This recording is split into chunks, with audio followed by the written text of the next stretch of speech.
साथीहरू good morning. बुवा चाहिँ भैँसी दुँदै हुनुहुन्छ। काली भैँसी छ। बुवा यो भैँसीको दुध कति आउँछ? यो बाल्टी एक बाल्टी आउँछ। झोल हालेको छ राख्नु त अरू भाँडा धर्नुपर्छ।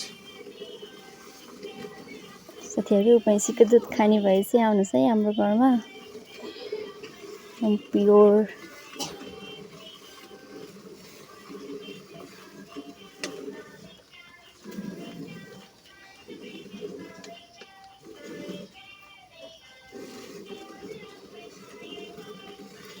यसको पाडी चाहिँ यहाँ छ। पाडी पनि यत्रो माउ जत्रै भइसकेको छ।